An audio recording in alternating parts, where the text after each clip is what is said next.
My boyfriend lied about meeting his parents alone, so I followed him in a hoodie and cap, only to watch him introduce his ex as his true love right in front of them, while his mom's jaw dropped and she asked the question that shattered me, "What about Tanya?" I'm writing this at 3 a.m. because sleep won't come anymore. Not since everything fell apart. Not since I became the villain in my own story. And before you judge me, know that I'm already doing that enough for all of us. My name is Tanya, and 6 months ago, I destroyed the best thing that ever happened to me because I thought I deserved better. Because I thought Marcus was playing me. Because I let paranoia and entitlement turn me into someone I don't recognize in the mirror anymore. It started when Marcus told me he needed to visit his parents alone that Sunday. We'd been together for 3 years, living together for 1. His parents lived 2 hours away, and I'd met them dozens of times. They called me their future daughter-in-law. His mom, Patricia, would text me recipes and funny memes. His dad taught me how to change my own oil. So when Marcus suddenly said he needed to go alone, something felt off. "Why can't I come?" I asked, trying to keep my voice casual while folding laundry. "It's just some family financial stuff," he said, not meeting my eyes. "Boring paperwork about my grandfather's estate. You'd be bored out of your mind." Red flag number 1, Marcus was a terrible liar. His left eye twitched when he wasn't being honest. It was twitching now. Red flag number 2, his phone had been facing down on tables lately. He'd take calls in the other room. His password had changed. Red flag number 3, his ex, Melissa, had moved back to town 2 months ago. I knew because she'd liked one of his Instagram posts, and yes, I stalked her profile for 3 hours afterward like a complete psycho. That Saturday night before his trip, I made my decision. Not the decision to follow him, though I did that too. No, I made the decision that if Marcus was cheating, I'd beat him at his own game. I'd already been texting with Ryan from my CrossFit gym. Harmless flirting, I told myself. Just backup options, I rationalized. Just proving I still had it. Ryan had been pursuing me for months. Bringing me protein shakes, offering to spot me, commenting fire emojis on my workout posts. I kept him at arm's length, but that Saturday night, I texted him back. Really texted him back. "Having a rough night. Could use some company." He responded in 30 seconds. "Be there in 20. While Marcus slept beside me, unaware that I'd made plans to follow him tomorrow, Ryan was on his way over. I told myself I wasn't going to do anything. Just talk. Just feel wanted. Just have someone remind me I was desirable since my boyfriend was obviously bored with me. I slipped out of bed and met Ryan in the parking lot of our apartment complex. We sat in his car. He smelled like cologne and possibility. He told me I was beautiful. He told me Marcus was an idiot if he was taking me for granted. He told me everything I wanted to hear. "I should go back inside," I said, but I didn't move. "You should," he agreed, but his hand found mine. The kiss happened fast. Then another. Then we were in the back seat, and I was telling myself this didn't count because Marcus was probably doing the same thing tomorrow with Melissa. I was telling myself a lot of things while Ryan's hands were places only Marcus's should have been. I won't give you the sordid details. Just know that I crossed every line that night. Every single one. And when I crawled back into bed at 2 a.m., Marcus rolled over and pulled me close, mumbling "love you, baby" in his sleep. I didn't sleep at all. The next morning, Marcus left at 10 a.m. He kissed me goodbye, told me he'd be back by dinner, asked if I wanted him to pick up Thai food from our favorite place on the way home. I smiled and nodded, the taste of betrayal still fresh in my mouth. I waited exactly 15 minutes before I threw on my baggiest hoodie, tucked my hair into a baseball cap, and followed him. I downloaded a tracking app on his phone weeks ago when the paranoia first started. I'm not proud of it. I'm not proud of any of this. The drive was torture. 2 hours of my own thoughts, replaying last night with Ryan, trying to justify it. Marcus was cheating first. Marcus was lying. Marcus was taking me for granted. Marcus. It was all his fault. Except the farther I drove, the more the guilt crept in. The way Ryan had grabbed me versus the way Marcus held me. Aggressive versus gentle. Taking versus giving. What had I done? But I pushed it down. I had to know. I had to catch him in the act. When I got to his parents' neighborhood, I parked 3 blocks away and walked. I knew their house well, knew the big oak tree in the front yard where I could hide and see through the living room window. I climbed that tree with Marcus once, acting like kids, laughing until our stomachs hurt. I wasn't laughing now. I crept around the side of the house, hood up, head down. The living room curtains were open. I could see everything perfectly. Marcus was there. So were his parents. And so was Melissa. My blood turned to ice. I was right. He brought his ex to meet his parents. He was replacing me. Everything I'd done last night was justified. I was about to storm in there and confront them all when I heard Marcus's voice through the open window. Mom, Dad, I know this is unconventional, but I need Melissa's help with this. Melissa stepped forward, and I noticed she was holding something. A small velvet box. This is the ring, Marcus said, his voice shaking. I've been saving for 2 years. I wanted to make sure it was perfect for Tanya. The world tilted. I asked Melissa because she knows Tanya's style better than anyone, Marcus continued. They were roommates in college before Tanya and I even met. She's been helping me plan the proposal for months. Patricia, his mom, gasped. Oh, Marcus. When are you going to ask her? Tonight, he said, and I could hear the smile in his voice. That's why I had to come alone. I needed to show you the ring, get your blessing, and pick up Grandma's pearl necklace to give her as an engagement gift. I've been planning this for 6 months. The restaurant is booked, her family is flying in secretly, everyone's waiting at the apartment complex recreation room for the engagement party after. Melissa laughed. She's going to die. In a good way. Marcus has been so nervous he changed his phone password 3 times because he was afraid she'd see the ring photos or the proposal plans in his emails. What about Tanya? Patricia asked, but not in the way the title suggests. She asked it with love, with concern. Is she suspicious? Does she know anything? I don't think so, Marcus said. I've been so weird lately, though. Taking calls from the jeweler in private, meeting with Melissa to plan everything. I'm surprised she hasn't dumped me for acting so sketchy. They all laughed. I couldn't breathe. Marcus pulled out his phone. Want to see the video montage I made for the proposal? It's 3 years of photos and videos of us, set to her favorite song. I ran back to my car and drove home like a madwoman. 90 miles an hour, tears streaming down my face, Ryan calling my phone over and over. I ignored him. I had 2 hours to fix this. 2 hours to pretend nothing happened. 2 hours to shower Ryan off my skin and out of my hair. But here's the thing about guilt, it has a smell. It has a look. It has a tell. When Marcus came home that night with Thai food and the biggest smile I'd ever seen, he knew something was wrong immediately. You okay, baby? You look pale. Just feeling a little sick, I lied.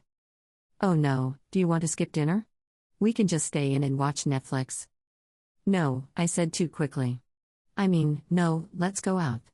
Let's do whatever you had planned. He looked confused but agreed. An hour later, we were at our favorite restaurant. The one where we'd had our first date. I could see our families hiding in the back section. I could see the photographer pretending to be a diner. I could see everything I was about to lose. Marcus got down on one knee right there in the middle of the restaurant. He poured his heart out. 3 years of memories, promises for the future, the life we'd build together. He opened the velvet box, revealing the most beautiful ring I'd ever seen. Everyone was watching. Waiting. Tanya, will you marry me? I said yes. Of course I said yes. What else could I do? The room erupted in cheers. Our family swarmed us. The engagement party was perfect. Everyone told me how lucky I was, how Marcus had been planning this for months, how he'd never seen a man more in love. And through it all, my phone kept buzzing. Ryan. Ryan. Ryan. 3 weeks. That's how long I lasted before everything came crashing down. 3 weeks of wedding planning with a ring on my finger that felt like a shackle. 3 weeks of Marcus looking at me with such pure love that it physically hurt. 3 weeks of Ryan texting, calling, showing up at my gym, threatening to tell Marcus everything if I didn't meet with him again. You can't just ghost me, Ryan texted for the 100th time. We have something special. We had nothing. We had 20 minutes in the backseat of his car that ruined my entire life. But Ryan didn't see it that way. Ryan thought we were some kind of star-crossed lovers. Ryan thought Marcus was the villain keeping us apart. I tried everything. I blocked his number, he got a new one. I changed gyms, he found the new one. I begged him to leave me alone, he said he couldn't live without me. The man I'd used as a weapon against my own insecurity had become a loaded gun pointed at my head. Marcus noticed my anxiety. Of course he did. He knew me better than anyone. You've been off since the engagement, he said one night, rubbing my back as I pretended to sleep. Are you having second thoughts? We can slow down if you want. There's no rush. The irony of his kindness made me want to scream. Here was this perfect man, offering to delay the wedding he dreamed about because he thought I needed time. Meanwhile, I was harboring a secret that would destroy him. I should have told him then. I should have confessed everything, thrown myself on his mercy, begged for forgiveness. But I was a coward. I convinced myself I was protecting him. Really, I was protecting myself. The breaking point came on a Thursday. Marcus was at work. I was home, trying to focus on my laptop, when there was a knock at the door. Not the doorbell. A knock.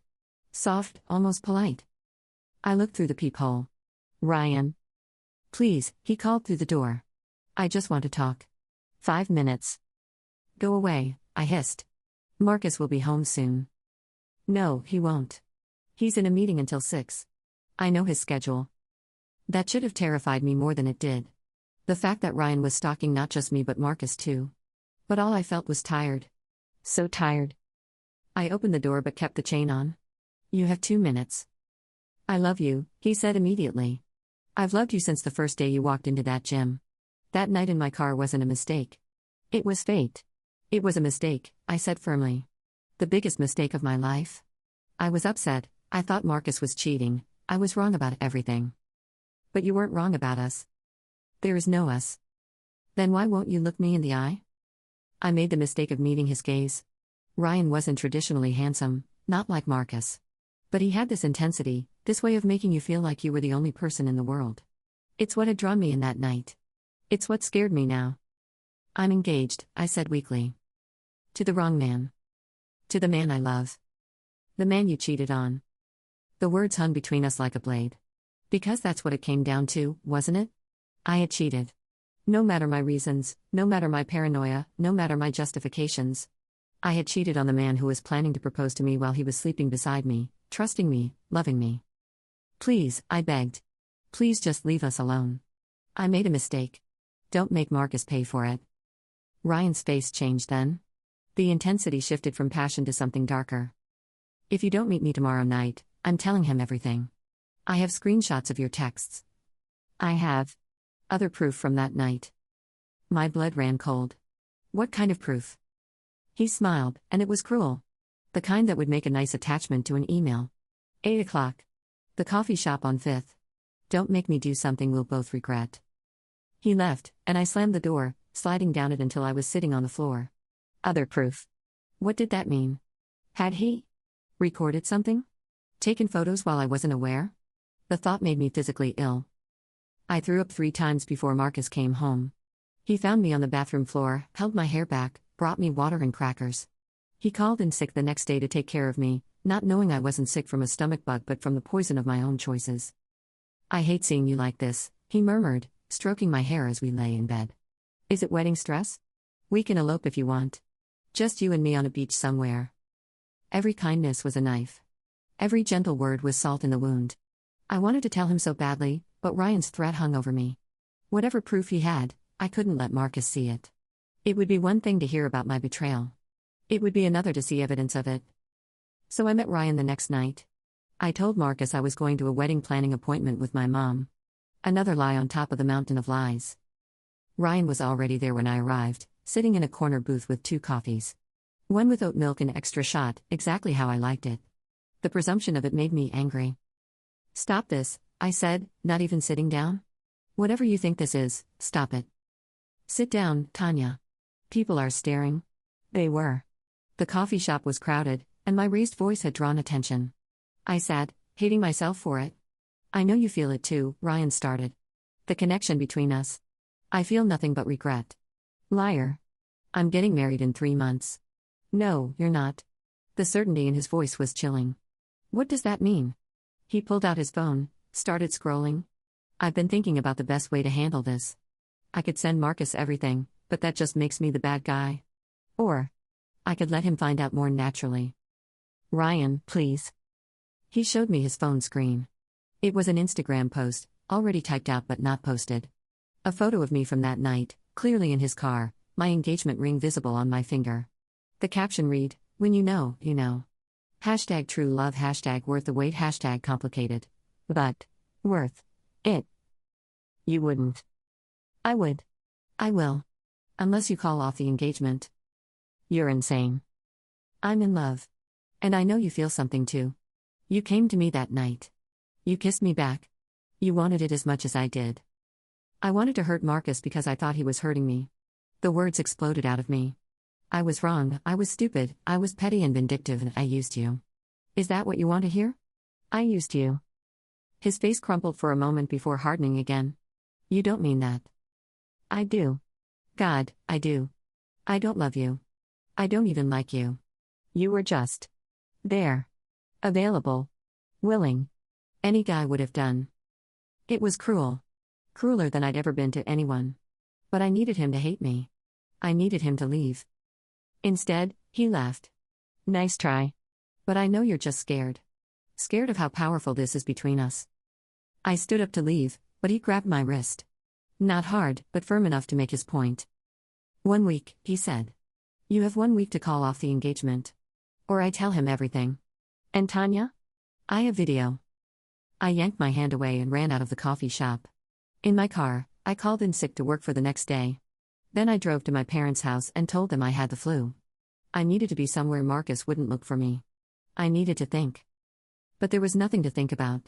I had 2 choices, tell Marcus the truth myself or let Ryan do it for me. Either way, I was going to lose everything. The only question was whether I'd lose it with a shred of dignity intact. I spent 3 days at my parents' house, ignoring calls from Marcus, from Ryan, from everyone. My mom brought me soup and asked if I was having pre-wedding jitters. My dad said Marcus had called 4 times, worried sick. That boy loves you more than life itself, my dad said. Whatever's got you spooked about the wedding, just remember that. On the 4th day, Marcus showed up. My parents let him in before I could stop them. He looked haggard, like he hadn't slept in days. What's going on? He asked, sitting on the edge of my childhood bed. Did I do something? Are you having doubts about us? No, I whispered, then, yes. I don't know. Talk to me. Please. You're scaring me. I looked at this man, this beautiful, kind, faithful man who had done nothing but love me completely, and I knew I couldn't let Ryan be the one to tell him. He deserved to hear it from me. I need to tell you something, I started. But my phone buzzed. A text from Ryan, time's running out. 4 more days. Marcus saw my face change. Who is that? You look terrified. It's Marcus, Is someone threatening you? Babe, what's going on? The concern in his voice broke something in me. I started sobbing, huge, ugly sobs that shook my whole body. Marcus pulled me into his arms, rocking me, whispering that everything would be okay, that we could handle anything together. But we couldn't handle this. This was the one thing that would break us. I have to go to the bathroom, I choked out, extracting myself from his arms. I locked myself in and called Ryan. I need more time, I begged. 4 days, Tanya. That's all you get. Please. I'm begging you. I'll do anything. Anything? I closed my eyes. What do you want? 1 more night? Give me 1 more night with you, and I'll delete everything.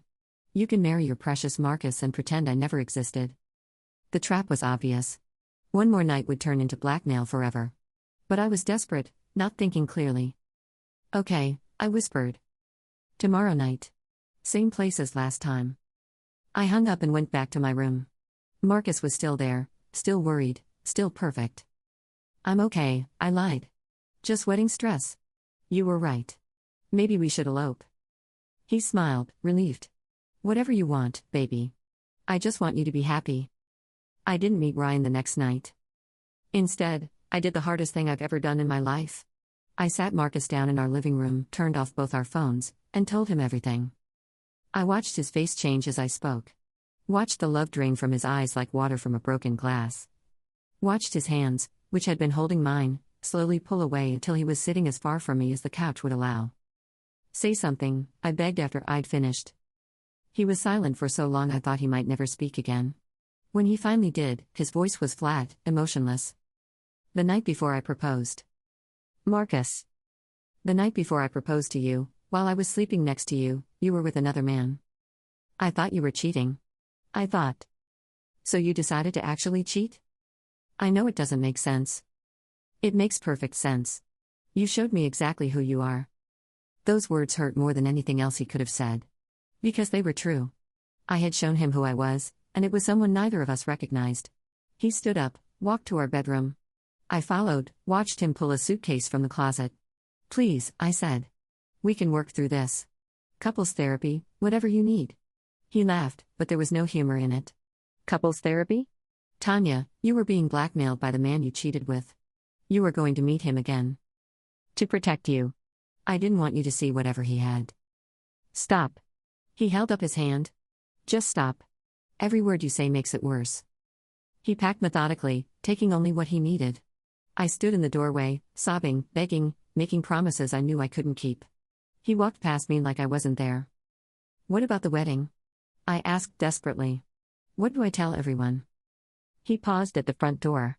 Tell them the truth. Or make something up. I don't care anymore. The door closed with a soft click. Such a quiet sound for the end of everything. Ryan, of course, found out immediately. He showed up an hour after Marcus left, acting like he was there to comfort me. I called the police. Told them everything. They said unless he physically hurt me or explicitly threatened violence, there wasn't much they could do. Suggested a restraining order. Gave me a case number. I called Marcus's phone over and over. He never answered. Finally, his brother texted me, "He's safe. Please stop calling. He'll reach out when he's ready." He never reached out. The humiliation of canceling the wedding was nothing compared to the pain of losing Marcus. But even that paled in comparison to what came next. Ryan, furious about the police visit, posted everything online. The video was dark, grainy, but clearly me. He tagged Marcus, tagged my workplace, tagged everyone he could find. By morning, I was viral on Twitter. Cheating fiancé gets what she deserves had 2.3 million views. I lost my job. They said it was a restructuring, but we all knew the truth. No company wants to employ someone whose indiscretions are trending on social media. My friends picked sides. Most picked Marcus's. He'd been the victim, after all. The few who stayed tried to make me feel better by saying Marcus was probably cheating too, that men always are, that I'd dodged a bullet. But I knew better. Marcus had been planning to propose while I was planning to betray him. I moved back in with my parents. At 29, I was unemployed, single, and infamous in the worst possible way. My mom cried every night. My dad couldn't look at me. "We raised you better than this," he said once, and never mentioned it again. The worst part? Marcus thrived without me. I know I shouldn't have looked, but I did. On social media, through mutual friends, I watched him rebuild his life. He threw himself into work, got promoted. Started running marathons. Went on a guy's trip to Iceland he'd always talked about but never booked because I didn't like the cold. He lived happy. Lighter. Free. 6 months after everything fell apart, I saw him at a grocery store. Same one we used to shop at together, making meal plans for the week, arguing playfully over ice cream flavors. He was in the produce section, picking out avocados. He saw me at the same moment I saw him. For a second, just a second, his face softened. Then it hardened again, and he turned away. But not before I saw the woman next to him. Pretty. Laughing at something on her phone. Wearing a sundress like the ones I used to wear. She touched his arm casually, intimately, and he smiled at her the way he used to smile at me. I abandoned my cart and left. Melissa reached out once, about 8 months after everything. We met for coffee, though I couldn't imagine why she wanted to see me. "I wanted you to know something," she said without preamble. "Marcus loved you completely. The proposal, the ring, the plan, it was all because he wanted to give you the fairy tale. He thought you hung the moon." "I know," I whispered. "Do you?" "Because from where I'm sitting, it looks like you threw away a winning lottery ticket because you thought you could find a better one." "I thought he was cheating with you." "Based on what? Him being a bad liar about a surprise proposal? Him changing his password to hide your engagement ring photos?" She shook her head. "You didn't think he was cheating, Tanya. You were looking for an excuse. And when you couldn't find one, you created one." She was right. God, she was right. "Is he happy?" I asked. "With a new girl?" "Her name's Sarah." "And yes, he is. He's cautious, has trust issues now that he didn't have before, but he's happy. She's good for him. Patient. Understanding. Everything you weren't in the end." The words were meant to hurt, and they did. But I deserved them. "Why are you telling me this?" Melissa stood to leave, then paused. "Because I was your friend once.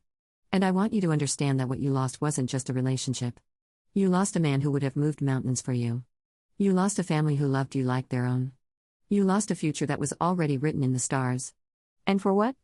20 minutes with a stranger who became your stalker?"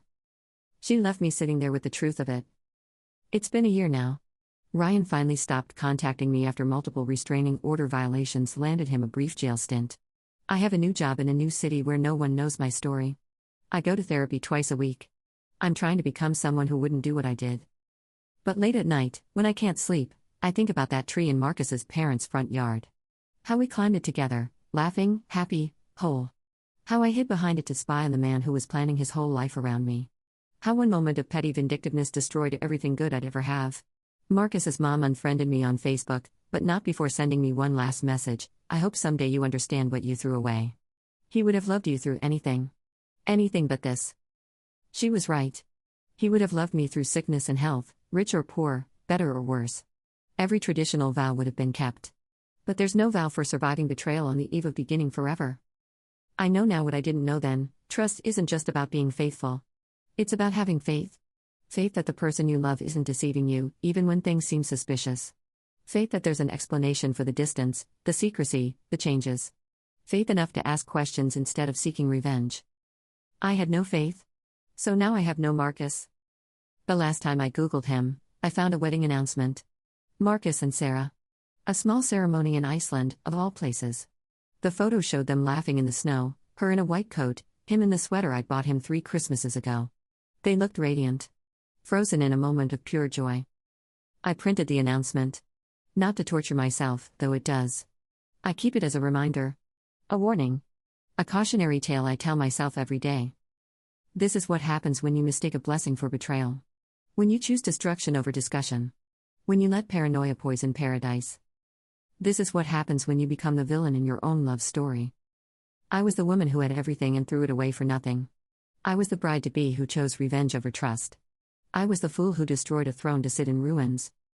My name is Tanya, and I learned too late that sometimes the person you're really cheating is yourself, out of the life you were meant to live.